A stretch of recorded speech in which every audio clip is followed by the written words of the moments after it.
थोड़ा सा। चलिए, तो इसके पहले आप लोगों ने देखा था अकाउंटिंग टर्म्स। अकाउंटिंग टर्म्स में बिजनेस से रिलेटेड जितने भी टर्म्स होते हैं, जैसे कि अकाउंट्स क्या है। अकाउंटिंग टर्म्स में सबसे पहला पार्ट आपके लिए क्या होता है? अकाउंट्स। अकाउंट्स होता है क्या है? तो अकाउंट्स का जुड़ाव वैसे लेन देन जो लेन देन किस पे जुड़े होते हैं? मनी पे, कैश पे। ठीक। फिर आपने देखा कि अकाउंटिंग आप किस में कीजिएगा? बिजनेस में। तो बिजनेस के अंतर्गत क्या देखा? तो बिजनेस होता क्या है? बिजनेस एक आर्टिफिशियल पर्सन है। आर्टिफिशियल पर्सन मतलब एक ऐसा कृत्रिम मानव जो अर्निंग पर्पस के लिए मार्केट में उतर गया। हम मार्केट में जाते हैं कमाने? नहीं, हम एक नाम को लेकर जाते हैं। जैसे कि मैं मार्केट में हूं, मुझे कोई नहीं पहचानता, लेकिन मेरे इस ऑर्गेनाइजेशन को हर कोई जान रहा है। कमा तो मैं रहा हूं, लेकिन ये कमा डायरेक्टली मैं नहीं रहा हूं। किसके थ्रू? एक ऐसे आर्टिफिशियल पर्सन के थ्रू, वो मेरे को रिटर्निंग दे रहा है, तो मेरा बिजनेस हुआ। उस बिजनेस का मोटो क्या है? अर्निंग करना। अर्निंग के आधार पे क्या करना? प्रॉफिट करना। ठीक है, तभी तो हम अपने आप को क्या करेंगे? और विस्तारित करेंगे, बढ़ाते चले जाएंगे। फिर इस बिजनेस के अंतर्गत जो प्रॉफिट आएगा, वो प्रॉफिट डिपेंड किस पे होगा? निर्भर किस पे होगा? बिजनेस के लेन देन पे। मतलब बिजनेस लेन देन करेगी, बिजनेस लेन देन करेगी एक अलग बिजनेस से या फिर किसी भी ऐसे पर्सन से जिससे वो क्या कर सके? रिटर्निंग ले सके, मतलब इनकम सोर्स जनरेट कर सके। तो ये आपका जो नेक्स्ट पॉइंट हुआ वो बिजनेस ट्रांजैक्शंस का हुआ। ठीक। बिजनेस ट्रांजैक्शंस होने के लिए, बिजनेस को स्टार्टअप करने के लिए आपको क्या चाहिए? पूंजी, मतलब कैपिटल। कैपिटल का मेन फंडा क्या? कि आपके पास जो पैसे हैं, उस पैसे को आपने एक ऐसे रूप में ढाल दिया जहां से इनकम का सोर्स जनरेट हो सके। ठीक है, या तो वो आपने डायरेक्टली किस पे लगाया? एक राशि के रूप में, एक अमाउंट के रूप में, वैल्यू के रूप में लगाया, या फिर कुछ ऐसे प्रॉपर्टी संपत्ति के साथ आपने अपने बिजनेस में उसे क्या किया? इन्वॉल्व कर लिया, इंक्लूड कर लिया। तो वो आपका क्या हुआ? कैपिटल हुआ। ये कैपिटल लगाएगा कौन? ये कैपिटल जो है, ये जो पूंजी है, लगाएगा कौन?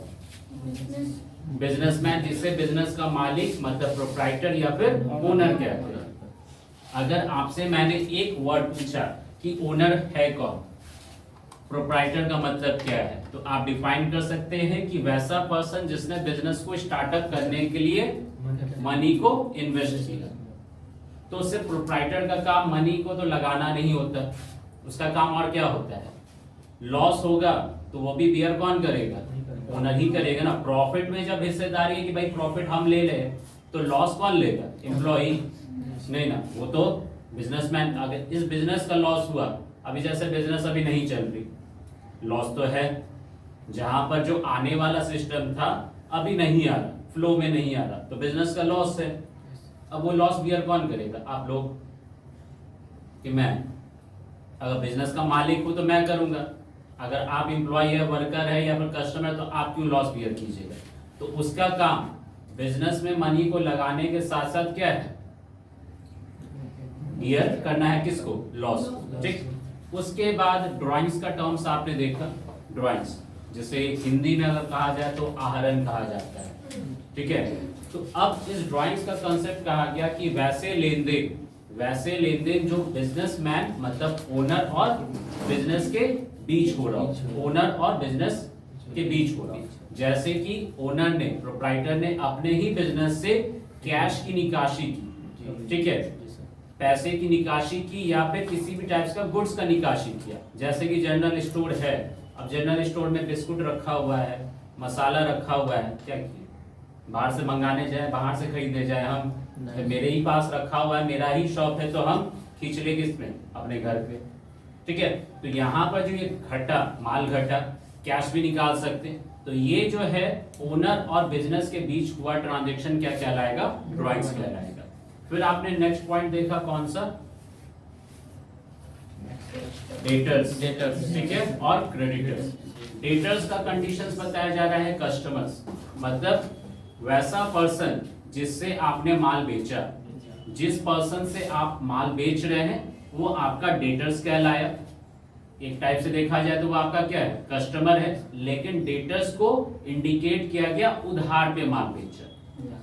जिस पर्सन से आपने उधारी देकर माल बेचा, जिसे पैसे की डिमांड आपने नहीं की, माल आपने दे दिया, पैसा वो बाद में देगा, वो पर्सन आपका डेटर्स है।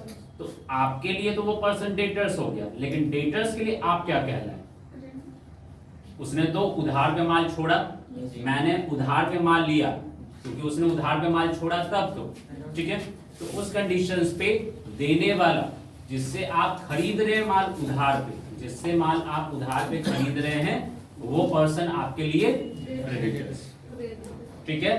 तो डेटर्स हुआ आपका कौन, देनदार की लेनदार, देनदार, क्योंकि उसे पेमेंट करना है, और क्रेडिटर्स हो गया आपका लेनदार, उसे पैसे लेने हैं, ठीक है। अब उसके बाद आपका नेक्स्ट टर्म्स आता है परचेज। परचेज का काम किसके लिए, मतलब खरीदारी करने के लिए, और उसके बाद इसी खरीदने के बाद आपका पॉइंट आता है कौन सा, सेल्स, ठीक है। तो लिखा जाए परचेज पे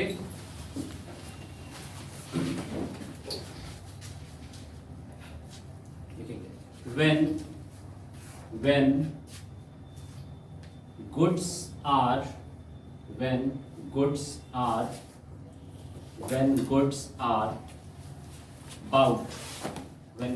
are bought, B-O-U-G-H-T, when goods are bought in cash or credit, in cash or credit from the supplier,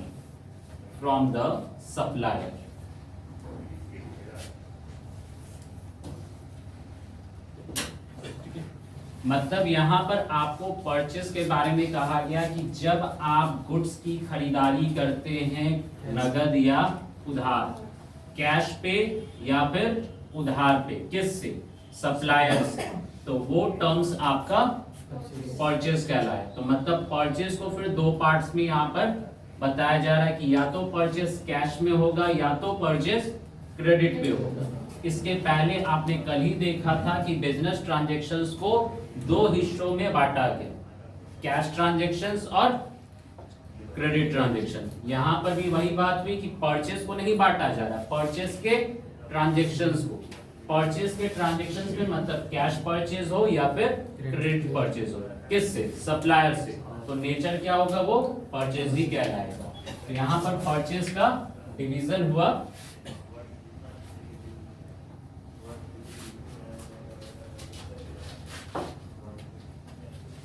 एक हुआ आपके पास कैश परचेज और सेकंड हुआ आपके पास क्रेडिट परचेज।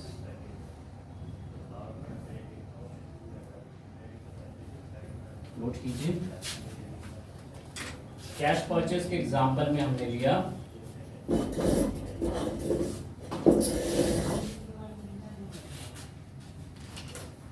परचेज goods ₹7,000,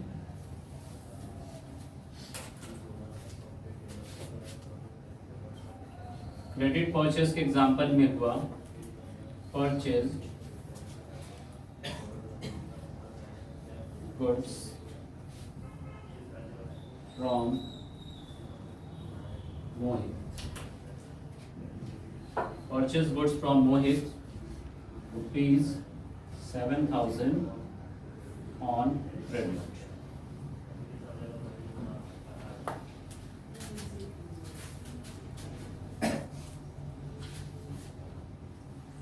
दो पार्ट्स में परचेज, कैश परचेज और credit purchase. Cash purchase, purchase goods ₹7,000, credit purchase, purchase goods from Mohit ₹7,000 on credit.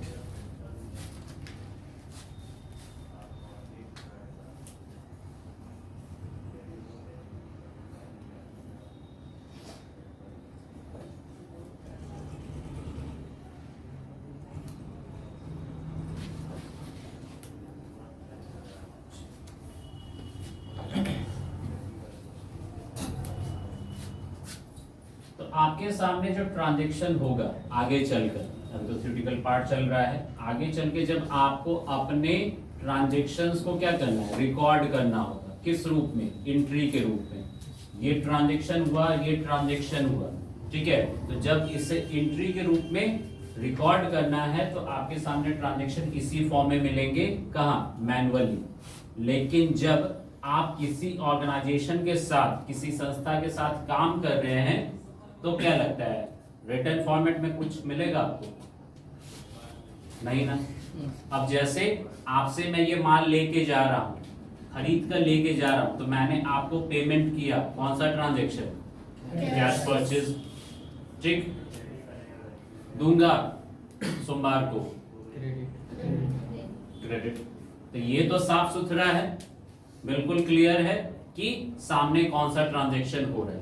लेकिन यहां पर हमें पहचानना है टर्म्स, ठीक। तो आपके सामने ऐसा आए, ये ट्रांजेक्शन इस फॉर्म में आया, तो ये एग्जांपल हुआ कैश परचेज का। क्या रहा है? परचेज गुड्स ₹7,000, जहां पर ये कैश पे ट्रांजेक्शन हो रहा है, आप गुड्स खरीद रहे हैं किस पे? कैश पे। लेकिन इस ट्रांजेक्शंस में अंतर क्या आया कि ट्रांजेक्शंस ने कहा purchase goods from Mohit ₹7,000 on credit. हम मोहित से क्या कर रहे हैं? 7,000 का गुड्स उधार पे खरीद रहे हैं, तो एग्जांपल क्रेडिट का। लेकिन अगर मैं ये टर्म्स हटा दूं, अब ट्रांजेक्शन रहा, क्या रह गया? परचेज गुड्स फ्रॉम मोहित 7,000, तो एग्जांपल किसका? क्यों? इसमें क्रेडिट तो ऐसे थोड़ी ना बोल रहे कैश है। अगर मैं इस ट्रांजेक्शन्स पे ऐसा रखूं, purchase goods from Mohit ₹7,000 in cash, तो ये एग्जांपल किस पे? कैश पे। लेकिन क्रेडिट भी नहीं लगा हुआ है, सिर्फ इतना ही ट्रांजेक्शन है, तो भी एग्जांपल किसका है? ये क्रेडिट का। क्यों?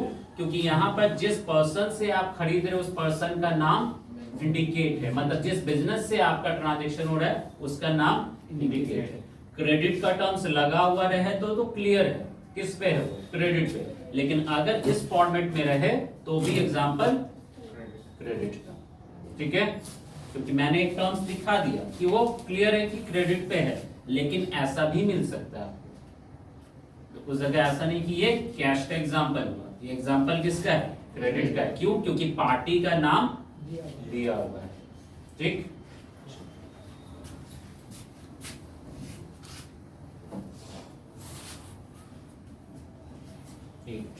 Sales,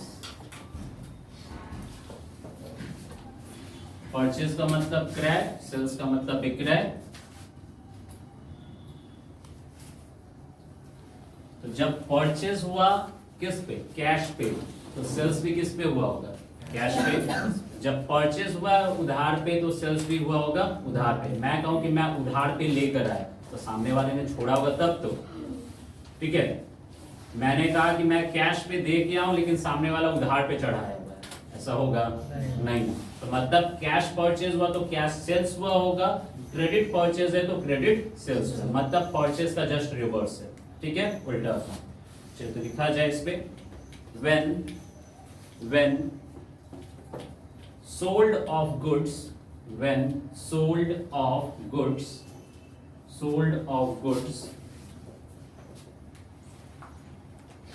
in cash or credit to the customer,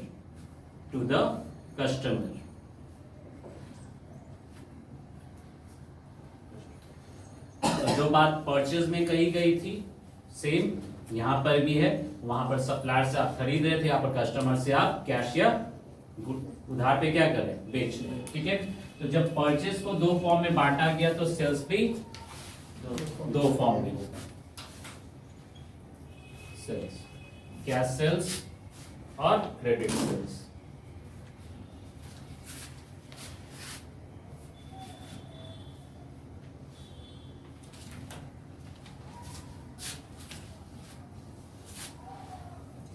sold goods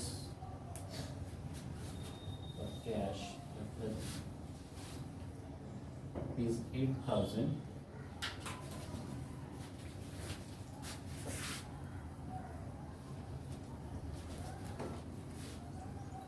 sold goods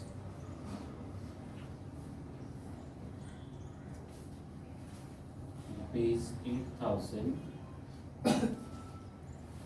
to Sohan on credit। 8,000 रुपए का माल आपने सोहन से उधार पे बेचा। 8,000 का कैश पे आपने माल बेचा।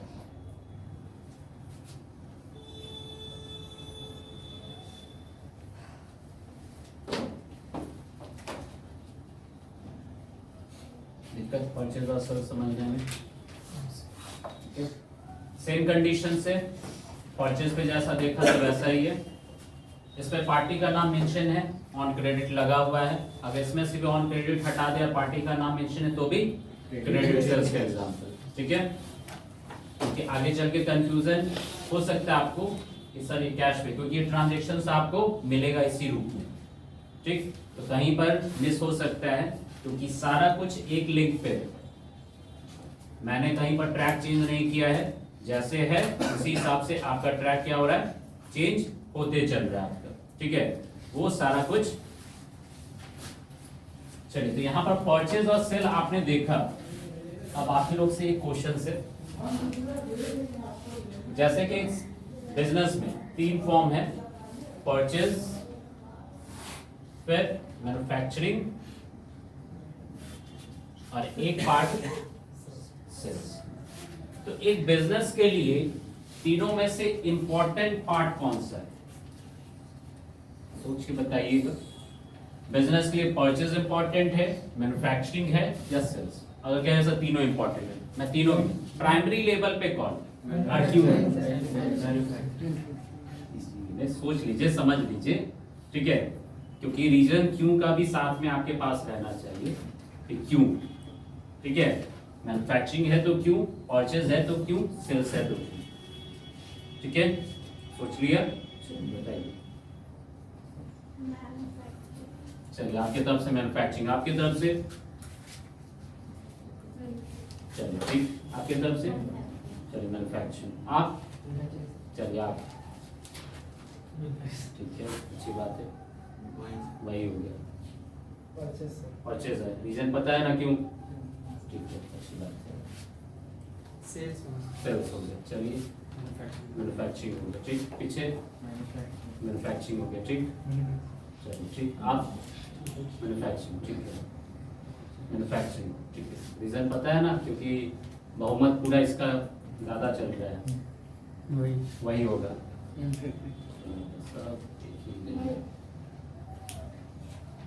क्या वही? गाड़ी आगे नहीं जाएगा इसी का। ठीक है, अब किसका आंसर सही है, किसका आंसर गलत है? परचेज बताओ कैसे? क्योंकि मैन्युफैक्चरिंग के लिए पहले रहेगा मेरे पास पूरी मैन्युफैक्चरिंग करने के लिए, तो पहले माल रहेगा तभी तो बनाएंगे। मैन्युफैक्चरिंग करने के लिए सर मनी चाहिए। तो परचेज करके मनी लाएंगे? नहीं सर, परचेज से मतलब ठीक निकालेंगे, क्रेडिट पर लेंगे या तो कैश में। कंफ्यूज हो गया हमें। और देखिए, सेल्स किसने बोला था? आपने बोला था, बताओ सर। जैसे बिजनेस में हम अगर उतर रहे तो हमारे पास तो मनी भी होगा, हाँ, मार्केट में वो चीज़ अवेलेबल भी होगा। तो अगर सर, अगर सब चीज़ अगर मेरे पास है, अगर सेल ही नहीं हो रहा तो वो तो फिर मेरा बिजनेस टूट जाएगा। तो जब तक रहेगा नहीं तब हम बेचेंगे क्या? रहेगा तभी तो बेचेंगे। तो आंसर चेंज, मैन्युफैक्चरिंग वही। अच्छी बात है। आप लोग को लगता है मैन्युफैक्चरिंग वाले आप लोग का आंसर सही है? पता नहीं, तो फिर आंसर क्यों दिया?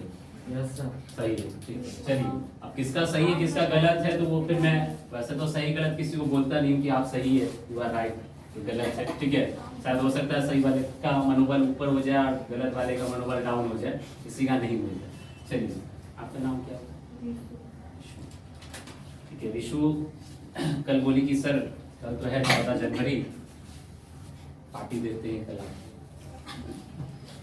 ठीक है, बाकी और किसी को नहीं, मुझे ही मिला है। ठीक है, तो मैंने कहा कि सर कल पार्टी दे, तो पार्टी है आज, तो क्या है, थर्सडे है, कुछ हो नहीं सकता।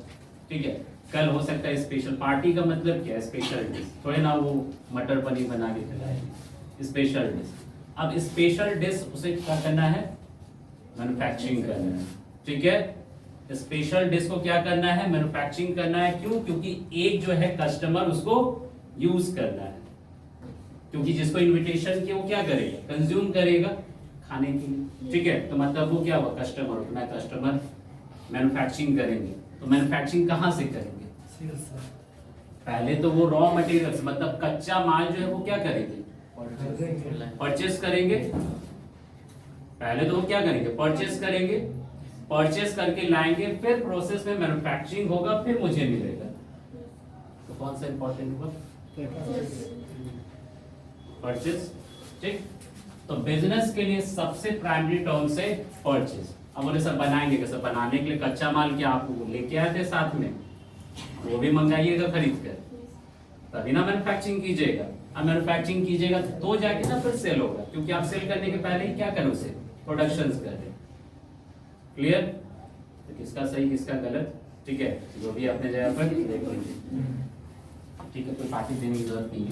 ठीक है, डेफिनेशन गलत है यार, बातें गलत है। हाँ वही तो चीज है, मैंने क्या पूछा, रीजन, क्योंकि आप जो आंसर दे रहे हैं उसके पीछे का रीजन परफेक्ट होना चाहिए, हो जाएगा, दिक्कत क्या है।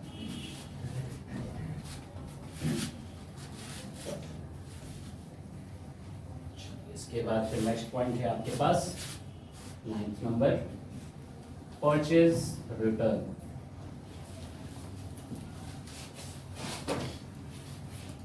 Then return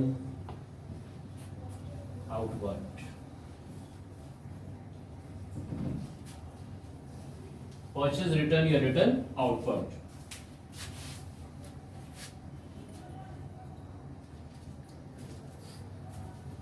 मतलब नेम से क्लियर है, क्रय वापसी है कि नहीं। आपने जो स्टॉक खरीदा, जो गुड्स आपने खरीदा, अब वो क्या कर रहे हैं, वापस कर। तो वापस किस खुशी में कर रहे, जरूरत नहीं है। ठीक है, और आपको ही पता है कि रिटर्न में पैसे तो वापस नहीं मिलते, है कि नहीं। होता है कि आप रिटर्न करने के लिए, लेने के लिए अकेले गए और रिटर्न करने के लिए 10 लोग लेके गए, क्योंकि आपको ही पता है कि कुछ घटना घटने वाली है कि नहीं, इसी का 10 लोग साथ में। तो परचेज रिटर्न में आप क्या कर रहे हैं, क्रय वापसी, मतलब आपने सप्लायर से गुड्स को खरीदा। अब हो सकता है कि गुड्स में कोई डिफेक्टिव या फिर डैमेज आइटम निकल गया हो। एक तो कंडीशन बनता है कि निकल गया है, डैमेज है, हमने उसे वापस भेज दिया, उसमें कोई इशू नहीं। लेकिन कुछ ऐसे भी सिस्टम हो सकते हैं कि मैंने अभी के टाइम में, ठीक है, 200 कंबल का ऑर्डर दे दिया, 200 कंबल आ भी गए, 200 में से 100 कंबल का मैंने अमाउंट पेड कर दिया। इस 200 कंबल में से 150 कंबल क्या, 100 कंबल निकल गए। क्या लगता है, 100 कंबल निकलने की उम्मीद है अभी से, जैसा है कंडीशन, बाहर ठंडी का देखकर लग रहा है निकलेगा नहीं ना। तो मतलब क्या हुआ, और देख लेते हैं एक सप्ताह, 26 जनवरी आ गया, तब भी वैसा ही माहौल, पसीना वैसे ही निकल रहा है। अब क्या लगता है, निकलेगा 100 कंबल नहीं ना, बेचेंगे उसको जून जुलाई में नहीं ना। ठीक, तो उस कंडीशंस पे ये 100 कंबल का अमाउंट तो फिर मुझे देना पड़ेगा पार्टी को, तो फालतू में ना, हम तो बेच ही नहीं पाए। जब बेच ही नहीं पाए ना, प्रॉफिट दिखा, तो हम कैसे दे दे। ठीक है, तो इस जगह पर हमने उसे जिससे लिया था उसको वापस कर दिया। उसके पास है, बड़ा सा है, वो कुछ भी कर सकता है, कंबल को फिर से क्या रिसाइकलिंग करके नया कंबल, नया टाइप पर, हम तो नहीं कर सकते। ठीक है, तो उस कंडीशंस पे हमने उसे रिटर्न कर दिया। क्यों? क्योंकि माल हम बेच नहीं पाए। ठीक है, तो यहाँ पर ना ही डिफेक्टिव था ना ही डिफॉल्ट था, हम बेच नहीं पाए, तो रिटर्निंग हो गया। और रिटर्निंग के बदले गुड्स ही मिलेगा, पैसे तो वापस नहीं मिलते। ठीक है, और जब आप रिटर्न जो माल कर चुके हैं, ठीक है, बिजनेस के हिसाब से, क्या लगता है आज का आज ही आपका एडजस्ट हो जाएगा बिल? नहीं, वो रिटर्न कंडीशंस में लगभग 6 महीना भी लग जाता है, साल भर भी लग जाता है। ठीक है। या फिर ये हो सकता है कि आप कंबल नहीं है, ठीक है, आपके पास और कुछ हल्का आइटम भेज देते हैं, वो बेच के निकाल लो पैसा, ठीक है। तो माल के बदले जो आपका करंटली चल, तो उस जगह वो माल बेचकर वो आप पैसा निकाल, वो करती है, ठीक है। तो रिटर्न में आपकी तरफ से रिटर्न हो रहा है, इसी का दूसरे नाम से भी जाना जाता है रिटर्न आउटवर्ड, ठीक है। चलिए लिखा जाए इस पे, when goods are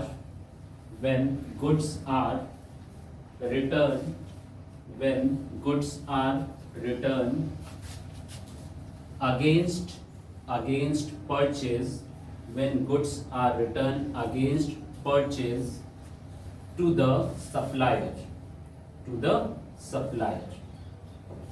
जब आप क्या करते हैं, परचेज के अगेंस्ट में सप्लायर को गुड्स को वापस करते हैं, वो टर्म्स कहलाता है परचेज रिटर्न या रिटर्न आउटवर्ड।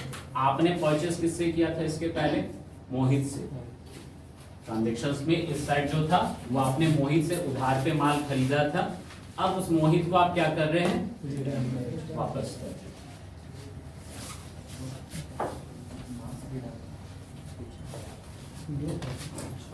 एग्जाम्पल में आपके पास है goods return to Mohit fees 1000, 1000 का गुड्स आपने मोहित को वापस कर दिया। तो आपका जो परचेज था वो परचेज टोटल कितने वैल्यू का था? 7000 का, जिसमें से परचेज रिटर्न हो रहा है 1000 का। तो परचेज रिटर्न क्या हो जाता है आपका? माइनस हो जाएगा परचेज से, तो टोटल परचेज कितना का रहेगा आपका? 6000 नेट परचेज। तो परचेज रिटर्न जब भी होगा आपके परचेज से लेस हो जाएगा, माइनस।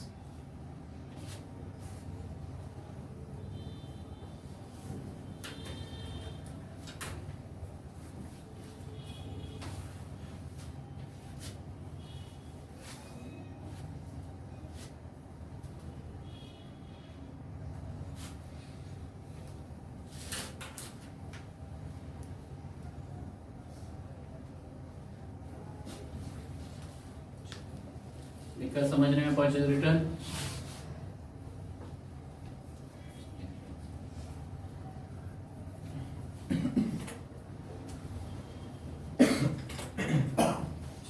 इसी रंग से अब नेक्स्ट हेडिंग है आपका सेल्स रिटर्न और रिटर्न इनवार्ड, 10 नंबर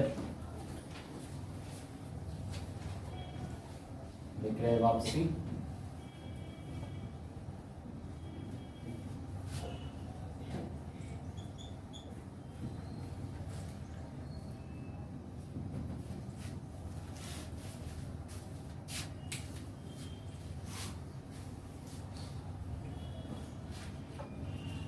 समझना हमें सबसे पहले परचेज को होता है। परचेज अगर समझ आ गया, सेल्स आपका क्लियर हो जाएगा। लेकिन मेन बिजनेस में परचेज से ज्यादा इफेक्टिव कौन है? सेल्स, क्योंकि वो इनकम सोर्स जनरेट कर रहा है, ठीक है। लेकिन सेल्स को पूरी तरह से समझने के लिए परचेज का कंसेप्ट क्लियर होना चाहिए, ठीक है। तो मतलब एक बिजनेस में दो मैनेजर होते हैं, एक परचेज मैनेजर, दूसरा sales manager.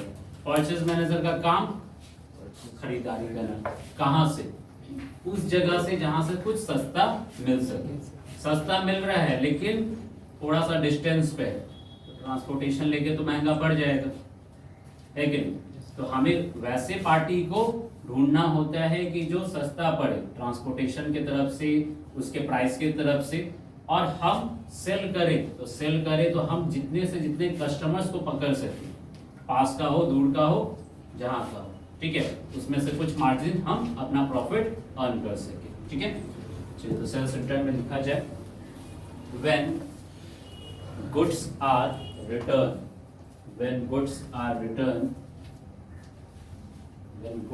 returned against sales,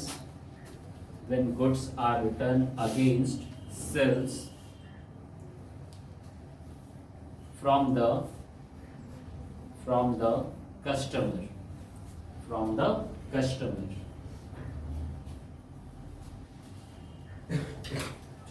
customer की तरफ जब आप गुड्स को क्या करते हैं, रिसीव करते हैं, रिटर्न गुड्स को, पार्टी को तो आप दीजिएगा, सप्लायर को, क्योंकि आपने उससे खरीदारी की, ठीक। अब जो खरीद कर आपसे ले गया उससे तो आप रिटर्न रिसीव कीजिएगा, ठीक।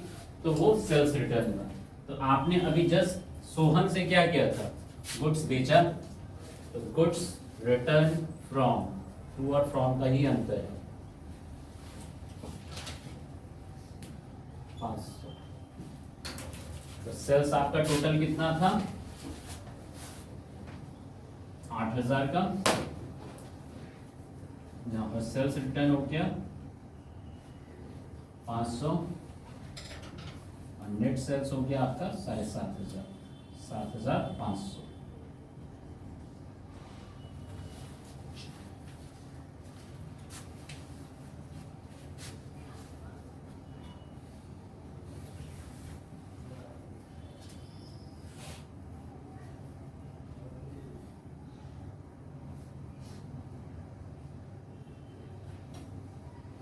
गुड्स रिटर्न फ्रॉम सोहन ₹500, जहाँ पर आपका सेल्स पहले हुआ था 8000, फिर सेल्स रिटर्न जिसमें से 500 लेस हो गया, तो नेट सेल्स आपका बचा 7500। तो जस्ट आपने देखा कौन सा, debtors, creditors, purchase, sales, purchase return और सेल्स रिटर्न, सब एक ही क्या है, टर्म्स के पार्ट से। परचेज करेंगे जिससे वो क्रेडिटर्स, तो परचेज का भी टर्म्स, जब आप उस क्रेडिटर्स को गुड्स वापस कीजिएगा तो परचेज रिटर्न, जिससे आप माल बेच रहे हैं वो आपका डेटर्स, ठीक है, क्या कर रहे हैं, बेच रहे हैं, तो मतलब सेल्स। अगर डेटर की तरफ से माल वापस आया तो वो आपके लिए सेल्स, सब यहाँ पर है, ठीक। ये तो था टर्म्स इस पे। अभी 11 नंबर पॉइंट है आपके पास,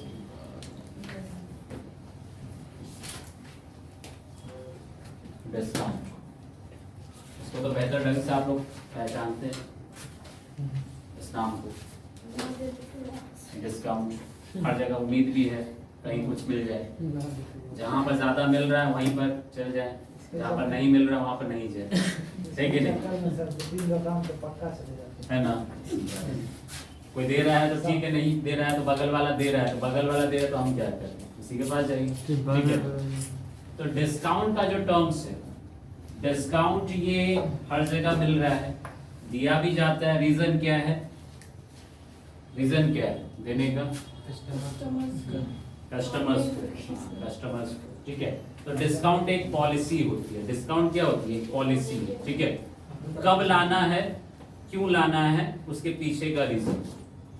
अगर जो 365 दिन डिस्काउंट दे रहा है, क्या लगता है जब उसको ऐसे ही चल रहा है, ठीक है, चला रहा है ऐसे ही, है कि नहीं, हर एक जगह मिलता है। कब, तो एक पॉलिसी के तहत, एक टाइम ड्यूरेशन के तहत आपको दिया जाता है। अब जैसे कि आप अकेले हैं कि सर हम अकेले हैं, कुछ नहीं मिलेगा सर, 5 और है, 5 और है पीछे से, अच्छा तब ले लेंगे, ठीक है, तब आपको मैं ले लूंगा। तो उस जगह पर आपने देखा कि मुझे बल्क दिया, आप सिंगल ला रहे हैं, नहीं है फायदा, 5 आपको मिलाकर 6, तो मतलब 6 बनने में कितना टाइम लगेगा, और अभी करंटली बन जा रहा है, लाओ, ठीक है, उसको निपट लिए।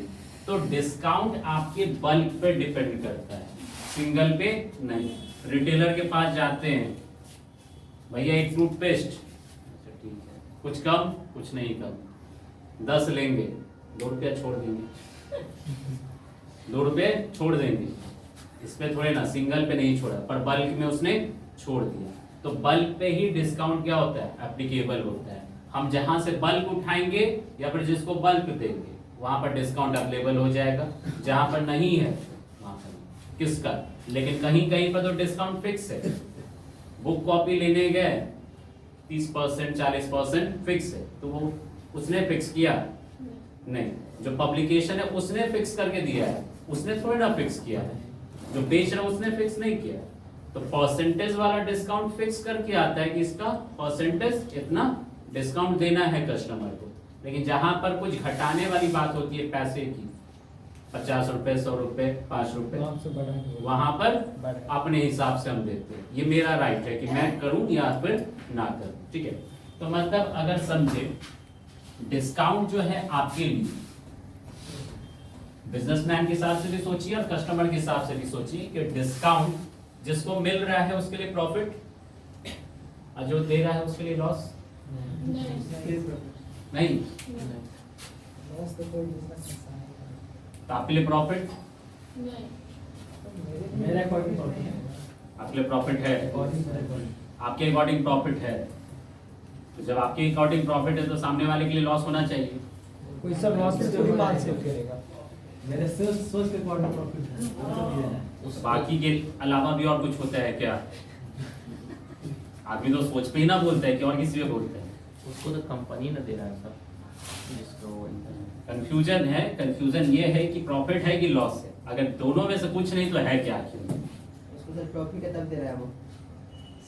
उसको अगर मुझे अरे भाई उसको एक प्रॉफिट है तो इसको आपको- प्रॉफिट है तो आपके लिए क्या हुआ? आप तो ले आए, ठीक है। अब समझते हैं, थोड़ा सा एक एग्जांपल लेते हैं थोड़ा और क्लियर हो जाए, ठीक है। अब जैसे कि आप ही में से कोई बंदा एक आइटम खरीदने के लिए बाजार जाना है, मार्केट जाना है, पता है कि उस आइटम की कॉस्टिंग 3000 है, जी आइटम की कॉस्टिंग 3000 है, 3000 पॉकेट में डाले, ठीक है, चल दिए। उसके लिए लॉस नहीं होगा। पहले सुनो, इधर कहानी सुन लो पहले, ठीक है, उसके बाद अब यहाँ पर जो है आप मार्केट से गए, दुकानदार से थोड़ा बार्गेनिंग किया और दुकानदार आपको 2500 में फाइनल कर दिया। पॉकेट में आप लेके गए थे 3000, दुकानदार ने 2500 पे फिक्स कर दिया, 2500 आपने दिया, आप भी खुश, पॉकेट में 500 रुपए बच गया। 500 रुपए जो बचा वो क्या है? डिस्काउंट है। तो मतलब इसमें से क्या है? प्रॉफिट है, ठीक है। प्रॉफिट है, 500 रुपए बचे हैं, ठीक है। घर में तो बोलेंगे जाके कि 3000 लग गया है, 3000 है कि नहीं? 500 रुपए बचा लिए, ठीक। तो अब यहाँ पर ये आपके लिए प्रॉफिट हुआ। अब कहानी थोड़ा सा चेंज क्या हुआ कि रास्ते से, जिस रास्ते से जा रहे थे, है लंबा रास्ता है, ठीक है, उसी में से कोई आपका दूसरा दोस्त आ रहा था, देखा आपके हाथ में ये सामान, बोला कि भाई मेरे को भी लेना है। अब तो ले लो ना, ठीक है, हम ही लेके जा रहे, उल्टे फिर ले आएंगे हम, कोई दिक्कत नहीं। कितने में लिया? और तुम मार्केट में जाओगे तुमको देगा 3000, हम तो 2800 में ले लिए हैं। तो आपने उसे हाथों हाथ लाओ 2800 रुपए। अब यहाँ से तो 300 रुपए और आ गया। और ये प्रॉफिट है। अच्छा, ये प्रॉफिट हुआ। तो हमको तो दिख रहा है कि 500 अपना और 500 ये 300 उसका, 800 रुपए बचत हो गई। वो तो मेरा अपना बाजार प्रॉफिट कहाँ से होगा? प्रॉफिट कहाँ होगा? तो अपना बचत हम क्या कहें? अपने बचत में प्रॉफिट थोड़ी ना खाएंगे। ये तो है कि प्रॉफिट है। वो अभी इसके- उसके दोबारा चलाया है। नहीं, इसके पहले तो बोले थे 500 रुपए प्रॉफिट है। वही तो सर हम बोल हम क्या बोले थे? हम लोग नहीं बोले थे। अच्छा, प्रॉफिट कहाँ सबको होगा? सबट दिया आपको। अब यहाँ पर कितना प्रॉफिट है? 800 की 300 की 500? 300। तो 500 का क्या करे तब? 500 सर है ना? सेविंग है ना? सेविंग तो मतलब ये जो मेरे पास बचा, ये जो 500 रुपये मेरे पास बचा कहाँ से? आया ही ना। अगर इसने कहा कि 3000 से एक पैसा ऊपर नीचे नहीं करूंगा, ठीक है, ऊपर नीचे नहीं करूंगा, तो उस कंडीशंस पे वो तो चला जाता, तो खर्च चला जाता, तो क्या खर्च बच के आ गया है, बच ही के ना आया है मेरे पास, तो क्या हुआ? बचत। बचत मतलब इनकम। कैसा इनकम? नहीं दिखने वाला इनकम, इनडायरेक्ट, ठीक है। नेचर क्या हुआ इनकम का? इनडायरेक्ट। तो डिस्काउंट जो मुझे मिल रहा है, जब मेरे लिए क्या हुआ? इनकम हुआ, तो जो दे रहा है उसके लिए क्या है? एक्सपेंसिव। उल्टा, क्योंकि प्रॉफिट का उल्टा लॉस, तो इनकम का उल्टा क्या है? एक्सपेंस। तो जो दे रहा है उसके लिए खर्च, ठीक है, और मेरे लिए इनकम। ये तो प्रॉफिट है। 300 रुपया बिल्कुल प्योर प्रॉफिट है, ठीक। तो अब जो है इनकम दिया, तो मतलब उसने खर्च किया। खर्च इनडायरेक्ट वे में, ऐसा नहीं कर रहा है कि खर्च दिख रहा है, वो दिख नहीं रहा है खर्च, ठीक है। तो उस कंडीशंस पे डिस्काउंट ने क्या किया? इनकम बढ़ाने का काम किया मेरे लिए।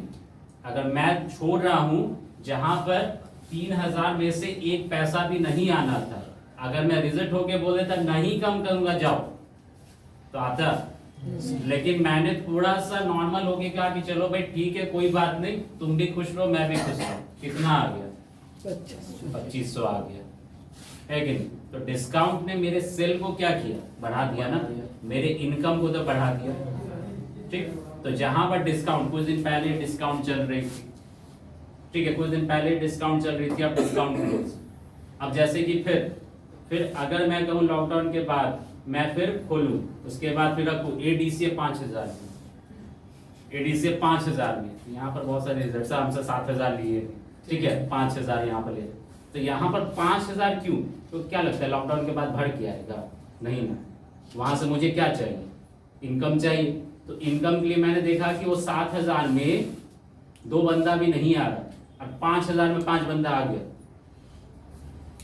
इनकम बढ़ा। ठीक है, तो मतलब अगर आपका कहीं पर भी सेल डाउन है और आपको इनकम की नीड है, तब जाके डिस्काउंट अवेलेबल करते हैं। सबसे बड़ा बम्पर ऑफर लगता है कब? धनतेरस, दीपावली, है कि नहीं? होली। तो उस कंडीशंस पे क्या बम्पर ऑफर लगा हुआ है, तो उस जगह पर आप देखते हैं क्या कि ऑफर चल रहा है, डिस्काउंट। तो मतलब वहां पर देख रहे हैं कि ये आइटम पे 1 निकलेगा, लेकिन अगर कुछ कर दे तो 10 निकलेगा, तो 10 निकलेगा तो मेरे पास सोर्स ऑफ इनकम बढ़ गया। ठीक है, डिस्काउंट पॉलिसी है, अगर आप रेगुलरली लगाते हैं तो फिर कंडीशन खराब।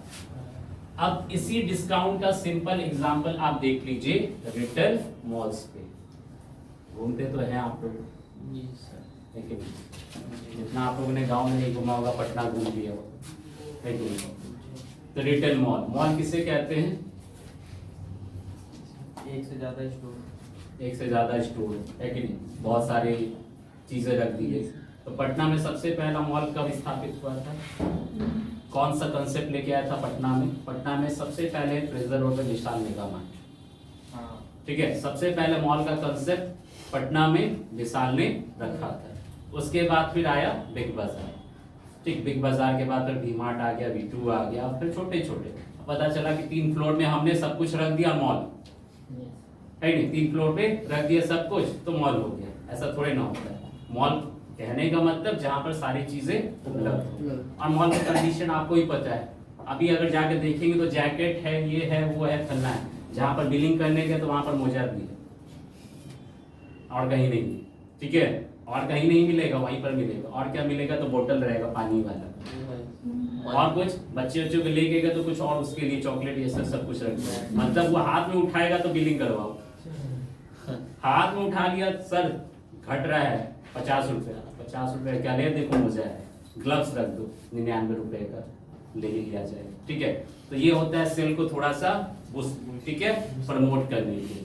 ठीक, अगर मैं ऐसे ही कहूँ कि ADCA के साथ स्पोकन फ्री, ADCA के साथ स्पोकन फ्री माइंड में आया, ठीक है, तो क्या लगता है प्रमोट और ज्यादा होगा? सर हमको नहीं मिला, हमको मिल जाए, ऐसे नहीं हो रहा तो ऐसे हो जाए, फिर से सर एडमिशन, ठीक है, हाँ बोले फिर से एडमिशन करवा देना, रिवाइज भी हो जाए। तो यहाँ पर रिटेल मॉल्स में आप जब जाते हैं, जैसे कि अगर अभी आप जाते हैं, अभी सबसे ज्यादा क्या चल रहा होगा उस पे? विंटर कलेक्शन 50% अभी नहीं चल रहा है कोई और, ठीक है, अभी है जो है एकदम बिल्कुल 3000 है, 2000 है, ठीक है, अभी का पूरी उसी ढंग से विंटर कलेक्शंस पे अभी नहीं। लेकिन 14 के बाद, कल के बाद जाइए, ठीक है, तब देखिएगा कुछ 26 जनवरी के बाद जाइए तो कुछ और मिलेगा। तो उसमें भी अलग अलग रिंग बने हुए, कौन सा? एक 70%, एक है 50%, 30%, 20%, 10%, ठीक है, ये सब किस पे? विंटर कलेक्शंस पे। लेकिन समर कलेक्शंस पे क्या है? समर कलेक्शन पे कुछ है डिस्काउंट? नहीं। मतलब अब ये तो खत्म होगा, अब तो गर्मियों वाली चीज पहनिएगा, वो लेने का उस पे फुल अमाउंट है, इस पे डिस्काउंट है। एडवांस में सर खरीद के रख लिया सर। तो आप तो लग रहा है कि इसमें रख लिया, जहाँ पर 2000 वहां पर 1000, है कि नहीं?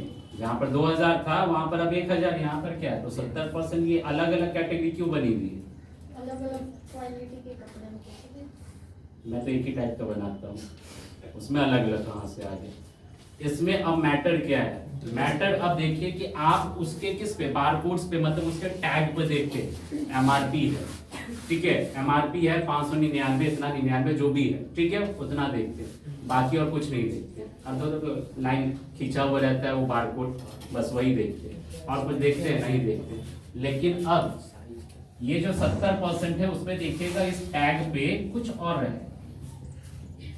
ये है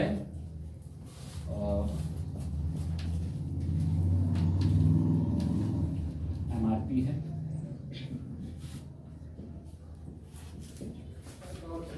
तो आपने इसे देखा, इसे नहीं देखा, DJF मतलब नहीं समझे, ये माल बना था दिसंबर, जनवरी, फरवरी 20 का, कब का है?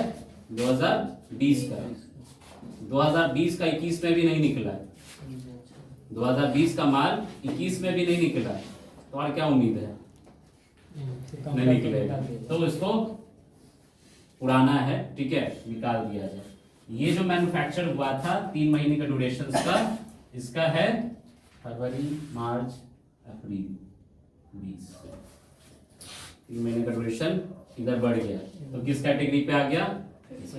ये थोड़ा और आगे हुआ करंट, और जो अभी का आएगा उसको लगा देंगे तो क्या लगता है? डिस्काउंट नहीं, वो तो फ्रेश आइटम, अगले साल उसका ठीक है, वो आगे से। तो मतलब जो आप देखते हैं 70% में कुछ वही बचा कुचा माल है, मतलब नहीं बिका हो, नहीं बिका मतलब क्या? ईयर देखिए, ईयर कब का है, हो सकता है कि 18 का लगा के रखा हो अभी, तो 18 वाला माल जिससे आपने खरीदा था मैन्युफैक्चरर से, उसको रिटर्न देने जाइए, वो लेगा? वो तो नहीं लेगा, आप ही को ना निकालना है, ठीक है, तो जब निकाले तो ये हो गया। तो जब मैं मॉल पे काम करता था कोलकाता में 2018 में, यहीं पर गया तो इसी ढंग से निकला हुआ था, तो लेदर जैकेट्स आते थे हम लोग के लिए, लेदर जैकेट जो होते हैं, तो लेदर तो होता नहीं है, ठीक है, वो 2-3 साल के बाद वो पहनने लायक नहीं होता, यहाँ से कॉलर से उखड़ना स्टार्ट है कि नहीं? तो अब वैसे ही कुछ थे, तो मैंने 8 पीस अपने साइड पे, क्योंकि वैसे खराब आइटम्स को लगा के रख दिया जाए नहीं ना, अपना प्रेस्टीज गिरेगा कि नहीं, मॉल में वो फटा पुराना सब ऐसे ही बेचता है, ऐसा थोड़ी। मैंने साइड कर दिया, सीनियर ऑफिस से आए, ठीक है, बोले कि राकेश ये सब क्या है? तो सर ये बिकेगा थोड़े ना, और बिक जाएगा, निकालो इसको। सर ये फटा फूट ऐसा निकालो, उसको लगाओ। तो सर 1700, 1800, 2100 का जैकेट है, वो ऐसे ऐसे वाला कौन खरीदे? किसके पास इतना फालतू फिजूल पैसा? तुम लाओ तो पहले। निकाल के सर के सामने रखा, उस टैग पे सर ने ये जो है ये पॉइंट कट किया, ऐसे एमआरपी कट करके उन्होंने ऊपर ऐसे लिख दिया, असाइन कर दिया। 1799 में 1700 गाया 99 तो सर शायद कुछ छूट रहा है, नहीं सही है, सब सही है, सही है मतलब। उसके बाद फिर वो बगल से 3 लेडीज जा रही थी, ठीक है, पूछी कि क्या है? 99 रुपए में। हम भी है। वहां से 4 jacket directly out billing counter पे, वैसे पड़ा हुआ था नहीं, 99 रुपए में आया वो 4, उसमें से मुझे भी एक पसंद आया, सो कि मैं भी बिलिंग करवा लूं। तब तक में पता चला सेल्स वाले जो थे, हो गया मेरा तो पत्ता कट गया, ठीक। तो उस जगह पर सर ने समझाया कि देखो विंटर कलेक्शन में हमें जितना प्रॉफिट करना था वो डबल ट्रिपल प्रॉफिट कमा ली, इसको अगर फ्री में भी दान कर दे कोई घाटा नहीं है। अच्छा, मतलब इसमें 100 रुपए भी आ गए तो बहुत आ गए, ठीक है, 100 रुपए भी आ गए तो बहुत आ गए। तो मतलब अब तो मतलब ये डिस्काउंट के हिसाब से उन्होंने पॉलिसी की। तो डिस्काउंट में बहकावे में मत आइएगा, ठोक बजा के लेना है, ठीक है, चाहे 2 पैसे लगे कोई दिक्कत नहीं, लेकिन डिस्काउंट अपने जगह पर। जैसे देखें कि आप किसी भी टाइप्स पे, ठीक है, अच्छी जो ब्रांडेड चीजें उस पर डिस्काउंट मिल रहा नहीं मिल रहा है, ठीक है, क्योंकि उनको पता है कि मेरी जो क्वालिटी है वो परफेक्ट है, ठीक है, इसमें मुझे कस्टमर्स को रिझाने की जरूरत नहीं है, रिझाते कौन है? डिस्काउंट देकर, ठीक है, डिस्काउंट। तो डिस्काउंट का टर्म्स बाकी और 5 पॉइंट्स और है इसके साथ, ठीक है। तो कल मैं अकाउंटिंग टर्म्स कंप्लीट करूंगा, ठीक है। कल इंपॉर्टेंट पार्ट्स ऐसा है, चुड़ी पार्ट से, जिसको लगता है कि कल दही चूड़ा बनाना है, खाना है, खाएं अपने साथ साथ, ठीक है, और साथ साथ हमें भी खाएं। चलिए, किसी को कोई दिक्कत नहीं ना? तब तक के लिए ओवर करें। धन्यवाद। ठीक है, थैंक यू। सर हाँ। कल एक क्वेश्चन बताते कि कस्टमर बताऊंगा जैसे क्लास का टाइम हो गया, ठीक है, मुझे याद